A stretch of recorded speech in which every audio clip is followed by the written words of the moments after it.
The Legacy Lloyd Titan mech has certainly been an interesting reveal for the 15th anniversary of LEGO, and I'm gonna be honest, since its reveal, I haven't been able to take my eyes off of it, but there was a reason for that. And that is because the more I looked at it, the more I was finding similarities from this Lloyd Titan mech to the Cole Titan mech that was released for the Tournament of Sources wave. And I'm gonna be honest, it has definitely put my attention back on that set as well, and I thought I would take a look back at it and give it a review this far on, and see if it's gonna be a good indication on what the Lloyd Titan mech will actually look like.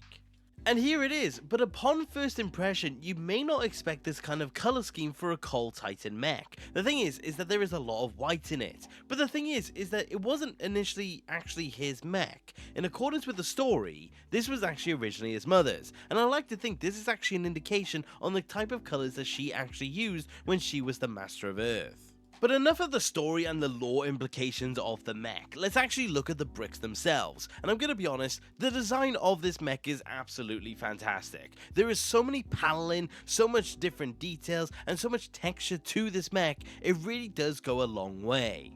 You can really see the amount of love that was put into every single aspect of this mech. There is so much to this mech that you do find yourself looking at upon every single inspection. I have owned this mech now for a year, and I still find myself, to this very day, still noticing little details that I didn't even notice when I was actually building it. There really is a lot of love here, and you can definitely tell where all of the budget went when it does come to the mech. It's very much proportions like how a lot of people call anime proportions. Basically, the legs are extremely big and the torso is very small. And honestly, I think it kind of works here. Honestly, I think that there's a lot of reason to actually appreciate this kind of proportion. I really do think it goes a long way, and it definitely does speak to the scale of the build. I don't know what it is about it, but it definitely does make the mech feel a lot bigger than it truly is. But that's not to say this thing isn't just tall full stop. This thing is huge. This thing is 39 centimeters tall. That is extremely large for a Ninjago mech. And the thing is that it will continue to still be the tallest one. The Lloyd Legacy mech that's going to come out is only 32 centimeters. So if you are looking for the biggest mech of all, this is certainly it. I don't know how it compares to the Fire mech from Legends, but I'm going to be perfectly honest, I would be very shocked to see if that one even beats this one out. But moving into other sections of this mech, I absolutely love the head when it does come to this mech. It's very small, there's not really many pieces applied to it, but I'm going to be perfectly honest, I really do appreciate it. For such a small part of the mech, it does feel like there's a lot of personality behind it. The head itself just feels mean looking, it feels aggressive looking, and it definitely does feel like it accomplishes what it is setting out. Honestly, I love the look of the head. I think it's just such an amazing detail and definitely does round it off. Speaking of rounding things off, the wings. These wings are absolutely incredible looking. I think there is so much life to them. Of course, there's a lot of posability when it does come to them, and I definitely do think it's a very welcomed addition. This mech would not work without these wings. It definitely does work in a lot of different ways, and I definitely do think it's your own choice for how you display them. The only thing for me is that I wish there was a way to bring them down like how we do see within the show itself. That's the only missed opportunity, but I definitely am not mad at it because this is the way to pose them. There is no other way to pose it than when it's all sprawled out like how it is here. The only things I haven't actually mentioned yet in terms of the design is actually the chest and also the arms. The chest is honestly really cool. Of course, this is where you store the coal, and I do think it is very nice looking, but the chest protruding out like it does really does make it feel like it has a proper power core to it. Honestly, I really like the effect, and I definitely do think again, it very much rounds off the design. But that's the thing, I also really do like these arms. I love the paneled look it has. The arms feel meaty, they feel big, they feel strong. This is exactly what you want for an Earth mech. I really do think the arms are another big thing that definitely does round it off, and it does lead me into the overall thing. When you do just take a step back and you look at the design, every single aspect of this mech plays a crucial role, and I really don't think the mech would look as good as it does even if one of these things were just a little bit different. But outside of just looking at it, what can you actually do with it? The thing is that there is a lot of posability here. There is honestly a lot I wasn't expecting, especially considering that it's a Lego mech. We're not talking on the standards of Transformers articulation here, but we're definitely talking really high quality. The thing is that everything that you would want to have some sort of adjustment to it, it definitely does have it, apart from a waist swivel. But you have your wrists, you have your arms, you have your forearms, your shoulders, your knees, your feet. It has absolutely everything you want for the posability, but what can you actually do with that posability? Well, you can actually give it its sword, and I'm gonna be honest, for an accessory, this thing is absolutely incredible. This thing is a full-on blade. You hold it in your hand, and it's almost lifelike. Obviously, not lifelike in terms of a sword, but it feels almost like a kitchen knife. It's honestly really crazy that this thing has such a large weapon, and honestly, it really does add to the posability, because this thing definitely does work at its best when it does have the sword in hand. Whether it's just simply posing him with the sword in its hand or actually some sort of action stance, it really does amplify the effect. And honestly, I can't be happier with how good it truly does look. I really do think there's so much good when it does come to just giving a mech a sword, and I really do think this is the benefit of it. I mean, the Lloyd Titan mech, to go back to that point, I mean, that already did have a blade, so they just gave it a shield, which I cannot wait to actually have in hand. But I'm going to be honest, the sword is enough for me, and a sword of this scale really doesn't fit a shield. So honestly, in terms of its pose and its accessory, it's pretty good. But this does lead me into my one major issue when it does come to this mech, and I'm gonna be perfectly honest with you, this is just something that I really do not like. The thing is that this mech actually has a really bad issue when it does come to its paneling. Whether this just is down to my copy or whether this is more of a universal issue, I'm not entirely certain. But for me, I find that so many of the panels just simply pop off. There's just so many moments where I just have to replace certain aspects of the mech back onto itself. The knee pads constantly come off, the feet sometimes come off, the arms, the wings, sometimes the arms will just fall off in its entirety. I don't know why, but the build sometimes just feels extremely flimsy. And honestly, that is just such a detractor for me, and honestly just makes me kind of sad to see. Because I love this build so much, but sometimes it's just not fun to handle because I'm just constantly fixing the thing.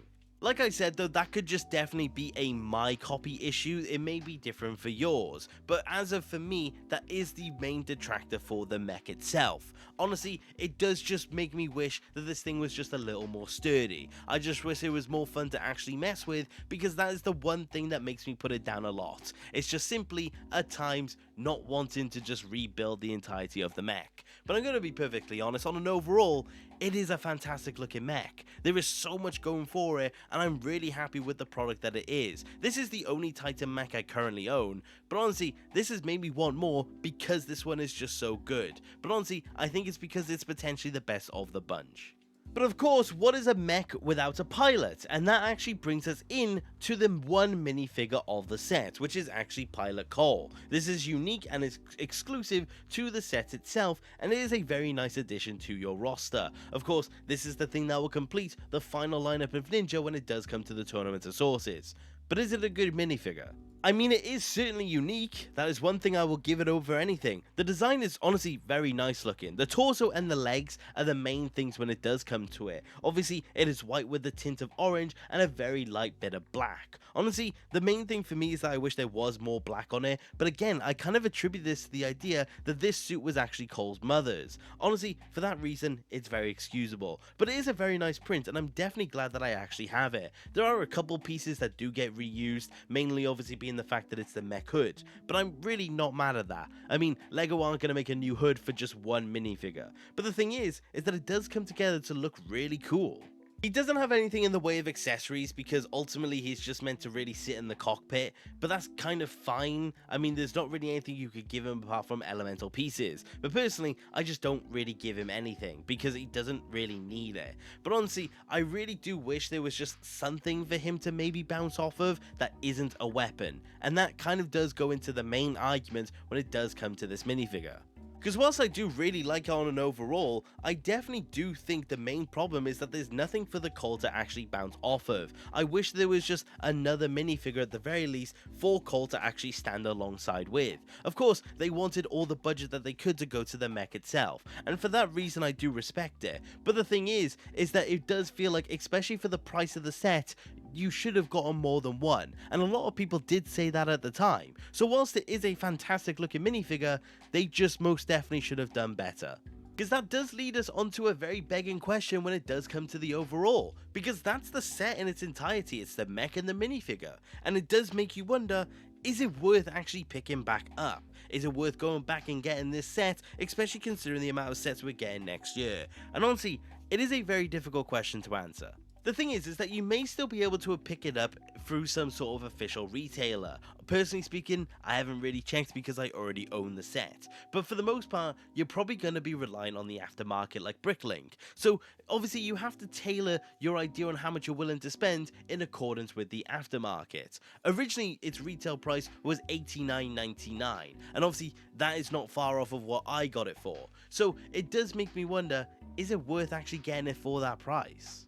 I mean, for one, if you're going for all the Titan mechs, yes, 100% you should go for it because it is the best one of the bunch. But if you are just looking to get a decent Cole mech, it does make you wonder if this is the one for you. Of course, there are other Cole mechs, and that is ultimately the begging question. But personally speaking, this is most definitely the best one of the bunch. I do think if you can find it for close enough to its retail price, you're actually in for a very good deal. Like I said, the only thing you need to remember is that you're not really getting minifigures. But if you can find this set for retail price or below, honestly, I would say this is a no-brainer. I think this is a fantastic set, and despite its flaws, I do still think it's very good for your Ninjago collection. It will definitely stand out in a very good way, and I definitely do think you will get a lot of enjoyment out of it. But I would like to know one thing in particular. Do you own this set yourself? Is this a set you want to pick up? Is this a set you passed on? I would love to know your opinion on this set because I definitely do think it's an indication of what we might get when it does come to Lloyd's one. It definitely does give me a lot of hope in a lot of different ways that the Lloyd one will be good, because this one does just simply smash it out the park. So for that reason, I'm going to remain hopeful, and I'm going to remain a massive fan of this set. But just like that, that is my review of the Cole Titan Mech, and I do hope you enjoyed me looking over this set. And if there are any other sets you'd like me to review that isn't the 15th anniversary ones, please let me know in the comment section down below. But apart from that, for one, thank you very much for my channel members for supporting the channel, in particular Grandmaster Sensei 28208 for being the eternal legend. But apart from that, take care, okay, bye!